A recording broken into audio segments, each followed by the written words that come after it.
So let's see where we are here. We are starting and live streaming there. Okay, so let me get the record on so that we have multiple places recorded. All right. So hello, everybody. Happy Monday. We are February already, February the 5th. Okay, so we are getting going here. So welcome to Money Matters with Hung Lu. I am with Cash Property Inc. And today we will be answering, no, we will actually just be doing deal analysis. So a slight modification to our formats. A lot of questions have come in and then I end up going off and doing these individual calls anyways. So rather than answering questions on live on the calls, what I'm going to do is just save them for the individual calls afterwards. So if you are having questions and want them answered, happy to connect. You just use the QR code up here and book a time. Okay, so we are going to use this time specifically to answer a couple to do a couple of deal analysis.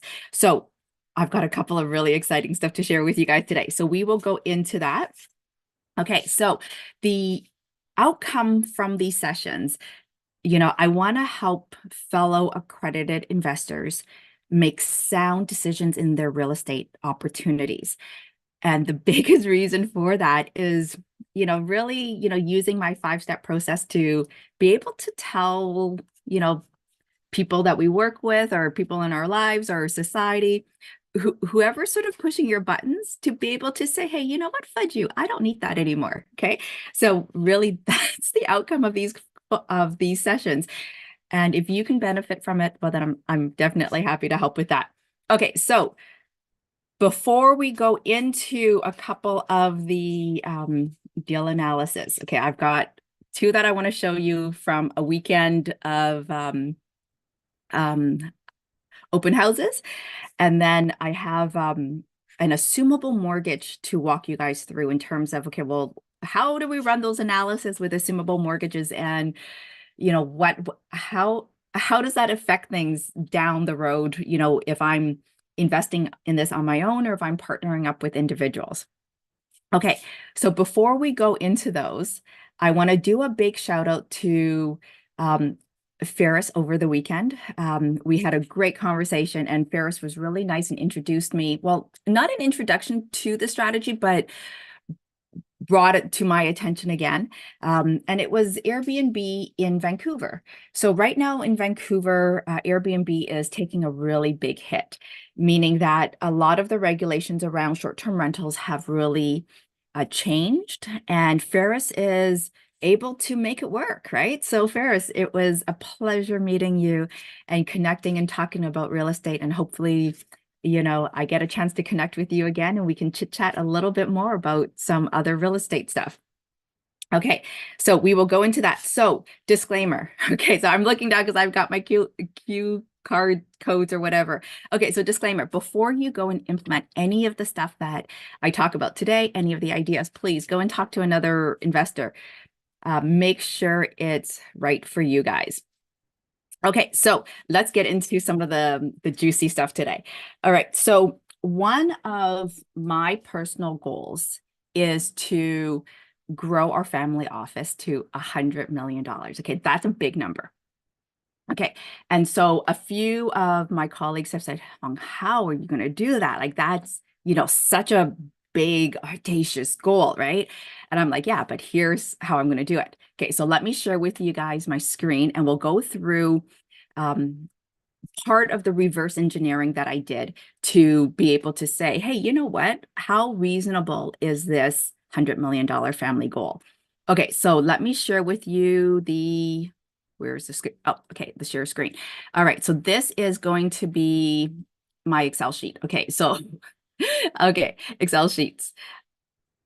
All right, so this is one of the avenues within me achieving my family office to 100 million. Okay. So let's just say, for example, right now I've got $1 million in assets that are being invested that is working out there. Okay. So starting today. Okay. And my goal is in 25 years, I'm going to have $100 million. Okay. So part of that is this is the legacy that I want to leave behind. So of course, whatever you're doing may be very different. Okay. So this is why I'm saying, like, make sure you talk to other people before you implement this. Okay. This is my personal family goal. Okay. So every single year, I'm going to take my assets and I'm going to consistently invest this at a minimum of a 10% return. If I get 12, 15, 20%, fantastic, okay? But I'm going to run my projections at 10%. So what I'm doing is basically I'm reverse engineering this. I'm basically saying, okay, my goal is 100 million. What do I need to do every single year to get up there? Whether it's 1-year chunks, 5-year chunks, it doesn't really matter, right? I've got a 25-year horizon. So what do I need to do in that 25 years to get to the 100 million? Okay, so this is one stream within that goal of mine. Okay, so I'm starting with 5 million. Every single year, it's going to be invested in some way, okay? Whether it's private lending, buying more assets, reinvesting the dividends, okay? There's so many different things that could be done to get this 10+%. Okay, so within that 10%, it's going to be invested constantly, okay? And then so at the end of that first year, at end of this year, that 5 million plus the 10% is going to be 5.5. Then the second year, it's going to be reinvested again. It's going to make 550,000. So the 10% is compounding on itself. So then the second year, I've already gone up, okay, by 550,000. Okay, so then the following year, I start with the 6 million and I'm going to compound that at 10%. So by my third year, I've already made $605,000. Okay, so if you do the math, at the end of 25 years, my 5 million is $54 million. Okay, like when you look at this and you think about it, it seems so outrageous. Okay, but here's the thing. This is the power of compounding interest. Okay, and because we're starting with 5 million, the amount of the interest, the profit is so massive. That's why it's able to grow. And if I leave this in for 25 years and I do not touch it, okay, undisturbed, okay, that's the power of compounding interest.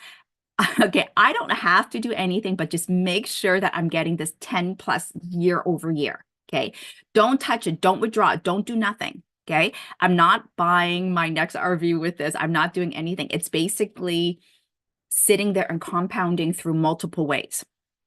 Okay, if this runs on track the way I plan it, we should be at 54.1 million in 25 years. Okay, just from this alone, I would be halfway to my $100 million family office.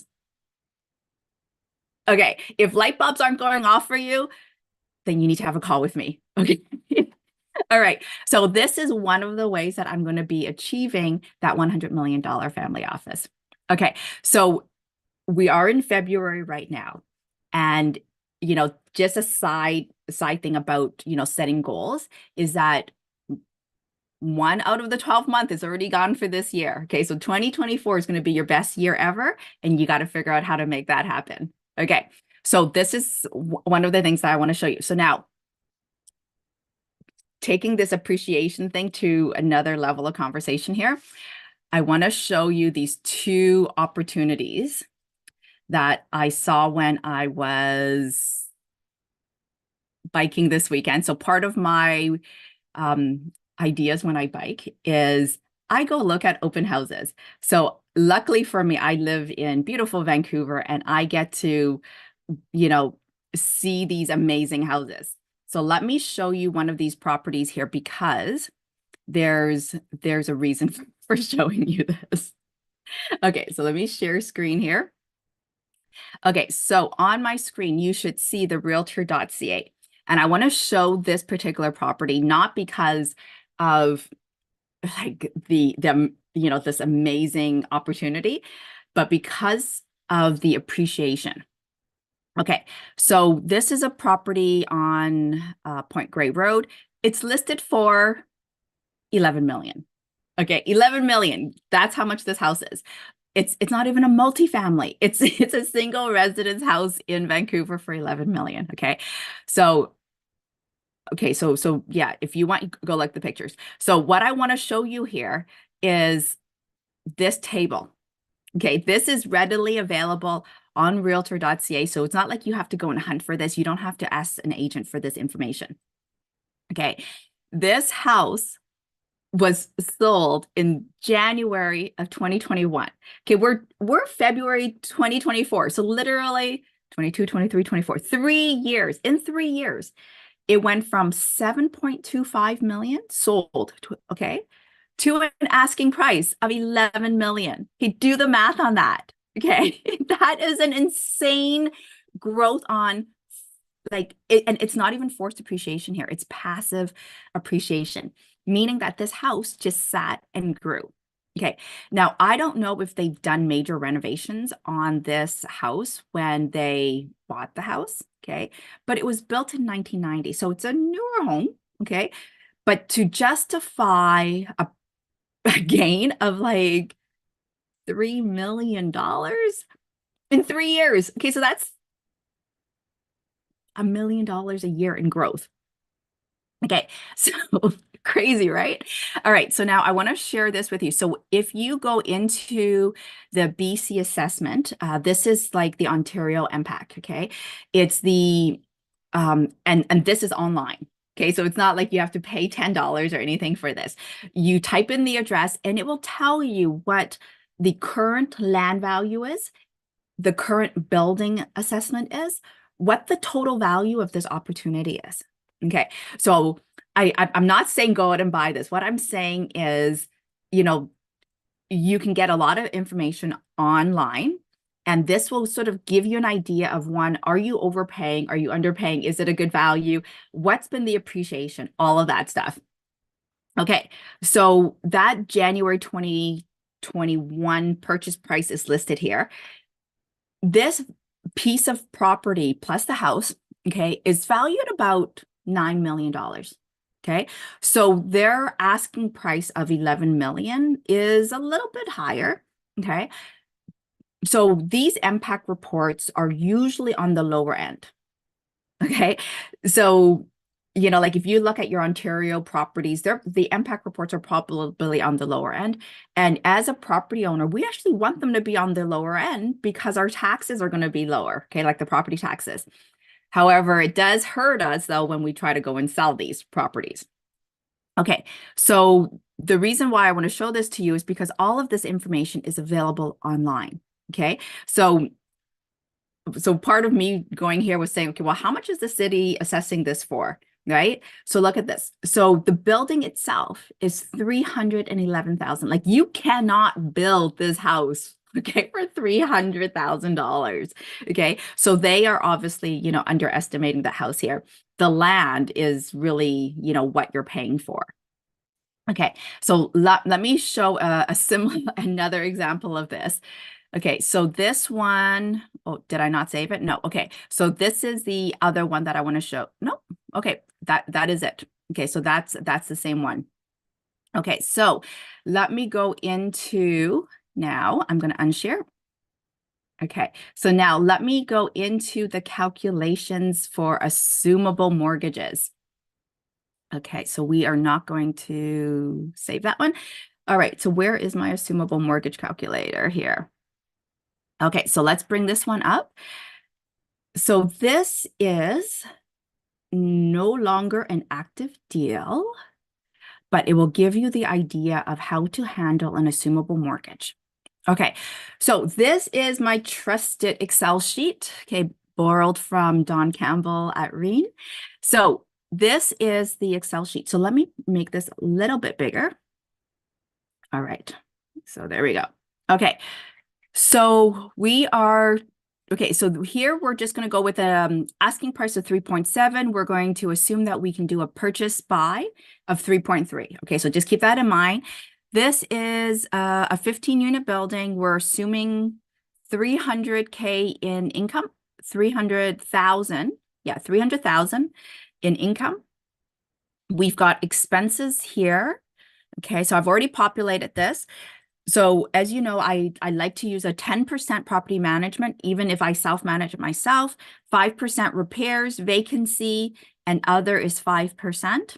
Okay, so the expenses here are 112,000. So total expense ratio is around 37. Okay, so that's sort of like the going rate for expenses. Okay, so now we're going to go down here. So this is the table that I want to show you guys. This is the debt servicing table here. Okay, so this table I modified from Don Campbell's sheet because in his table he didn't have assumable mortgages and he didn't have like a VTB and he didn't have like a second mortgage. Like his table was just, traditional mortgage. Okay, so in today's economy, and since I've been actively in real estate, we've had to do really creative financing, using seconds, potentially a third, bringing in joint venture partners. So anything creative to get the down payment, to get the VTB, we've run the analysis on. Okay, so in this case, this is what I want to show you guys. This seller was offering a 6.5-year assumable mortgage. Okay, so as of January of this year, so last month, they had a $2.4 million assumable mortgage. Okay, so great.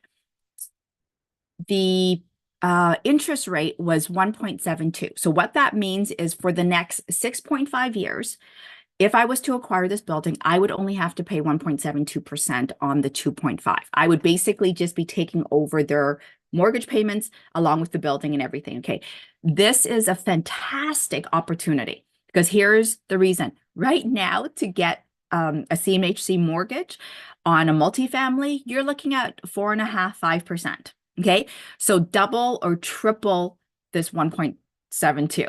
Okay, if you were to go with like an A lender bank, it may be a little bit higher. Okay, so this assumable mortgage accounts for 74% of the purchase price.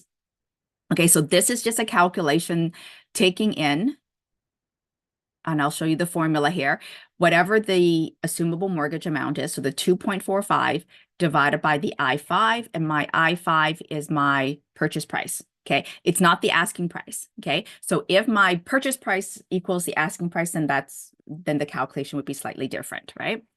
Okay, so the assumable is going to cover the 74.2%. So usually I would need to come down with the balance of that in a down payment. Okay, so the balance of that would be about 850,000. Okay, so I could potentially do that through my own cash or bringing in some joint partners. Okay, some joint venture partners. Okay, so now in this case, I'm going to try and negotiate for a vendor take back. Okay, partly because then the owners would take a VTB. And the benefit for them is that because this is an investment property, they get to defer. Okay, I'm not saying like eliminate. It's a deferment or a delayment, okay, of their capital gains tax that they would have to pay on the $450,000. Okay, so it's a benefit to them. Okay, so now if I could get them to do the 450, that accounts for 14%. So that means I only need to put in 400K of my own money. So that means I am acquiring this building for about 12%. Okay, so now I'm going to add in another decimal place here. Okay, so I can get maybe, 200K of my own cash. I could go to another money partner and say, hey, money partner, do you want to come in with me and do, this property? So there's multiple ways to do this, right? So now I'm going to assume that, here we go. This VTB is going to come in at 450,000. So now I have 0% here. Okay. So now if your VTB is asking for you to pay interest on that, you know what? If they give it to you at 1.72, that's a steal. Okay. If they offer to hold it for you for 3%, that may still be a really good offer. Okay, so you need to find out what the interest rate is and what the term is that they're willing to hold it. I would align that with this 6.5 year that's remaining on this assumable if you can, because you don't want your seller to come back and say, hey, it's 2 years out, you need to pay me back this full 450, right? You want it to time it so that at 6.5 years, when you go to refinance, you're able to pull out the mortgage pay down, any equity, and use that to pay your vendor back. Okay, so a few things to consider there. So in this example, I'm calculating 0% here, but if there's a number there, so let's just say if it's 3%, okay, then you're going to want to do interest only payments. So basically, you're just going to take your 450 star 3%, okay, divide that by 12 because we're calculating monthly here. Okay, so that's $1,125 per month. Okay, so now this is still very reasonable because you're cash flowing still at $6,000. Okay, now some vendor takebacks are not being very accommodating here. And so they're like, Hung, I can take that money and put it into a GIC and get 5%. Why would I lend it to you at 5%? Okay, so then if you put 5% in there, then you are at 5.5 for your cash flow. It's still an okay deal. Okay. So now when you're negotiating with them, this 5%, yes, you can go and do a GIC on that, but you're locked in at 1 year or 2 years with the GIC. The other thing too is that part of the incentive of selling you this place at 3.3 million is that they're going to get 3.3 million, right? If they're not going to give you this 450, well, then you probably may negotiate this price down. Okay, so just a couple of tips there on that. Okay, so now this one here, there's no interest on this down payment because it's our money, right? So that's why you're seeing 0 down payment here. Okay, so the thing with this analysis is once you get to this point here, I'm going to go back and put that back to 0 because it affects my some of my numbers back here on the other tabs. Okay, so right now, this is how you calculate an assumable mortgage. Okay, you basically want to take whatever their balance is, okay, and figure out the monthly payment that you're going to be incurring. Okay, this number shouldn't change. This is the number that they're supposed to be paying, but now you're going to take that over. Okay, so now this number includes principal and interest. So part of this analysis is that you need to get their mortgage pay down statements so that you can figure out what the actual principal amount is, because you don't know when they started this mortgage. So you don't know exactly how much the principal pay down is. So part of calculating your total ROI is figuring out, okay, well, how much is the principal pay down versus how much is interest? Okay, so now part of what I did with this analysis then is I take this and I go into this spreadsheet over here. Okay, so I'm going to just collapse a few of these sheets here. So I took my spreadsheet and I basically said, okay, I'm going to take this and run this out for 10 years. I want to see what the ins and outs are of this particular opportunity. And the reason for that is because I don't see the refinancing until my 6th year. Okay, in 6.5 years. That means that my money is locked up for 6.5 years. Okay, now there's some other stuff that you could do in between that time to access some of that money. Okay, but so that's a slightly different conversation. Okay, so you want to run the numbers to say, okay, in my 1st, 2nd, 3rd, 4th, 5th, and 6th year, what's my in and what's my out? Okay, what's the income, what's my expenses, so forth like that.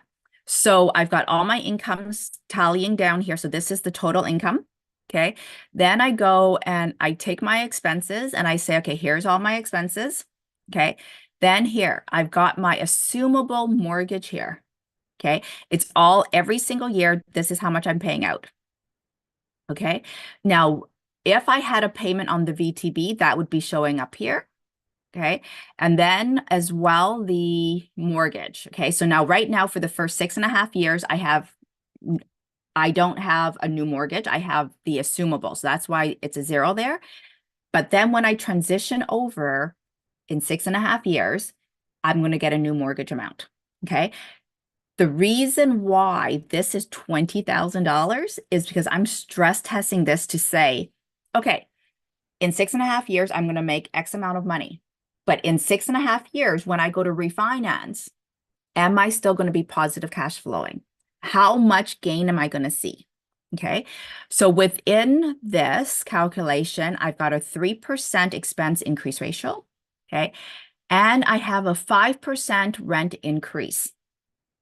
Okay. So keep in mind, this is 5% rental increase. The only way to be able to do that is one, if you're in a province where there's no rent control. Okay. Or if you're in Ontario and the building is built after a certain year so that there is no rent control. Okay. So make sure that you run your analysis properly with the right percentage for rent control. The reason why I used 5% here was because I wanted to find out what amount did I need to be at to be in a positive cash flow all the way down here. Okay, so if you see this number, this row here, I've got a cash flow line going. Okay, I've got my cash flow amount here. Okay, it's not colored or anything like that. I could update that to have it colored. It's a negative number here. Okay, what that tells me is that even if I increase the rents year over year by 5%, by the time 6.5 years down the road, when I go to refinance this at today's stress market, okay, using the stress test and everything else from today, I'm going to be negative cash flowing by $5,000 a month. Okay, so yes, it's great to have the assumable mortgage, but you got to run your numbers and say, okay, what happens in 6.5 years? Okay, so now that you know that it's going to be negative cash flowing, you can go back and say, okay, well, how do we mitigate this negative $5,000 a month? Okay, I don't want to be out of pocket negative $5,000 a month to cover this. Okay, so that's part of the analysis, is taking this out all the way through and saying, okay, what's going to happen after the assumable? Okay, so as you can see, this is, as it stands, this is not a deal that I would do because it's negative cash flowing at $5,000 a month in 6.5 years. Okay. Okay. All right. So this is where I'm going to stop on this calculation. If you have any questions about what I just went through, please, please, please use the QR code and book a time with me and we can definitely walk through it, or email me and ask me specifically what your question is about the spreadsheet, and I will be happy to bring it up. Okay, so that is the two calculations. Okay, so, oh, we do have, okay, you know what? I will save this one for next week. Okay. This one is about the speculations that people are doing in Alberta. Okay, so we'll save that for next week. Okay, so tune in for that if you like. Okay, so we are at the 30-minute mark. So there we go. We will stop right there. Okay, thank you for watching today. Hope you have an awesome week, and I will see you next week. Thanks, everybody. Bye.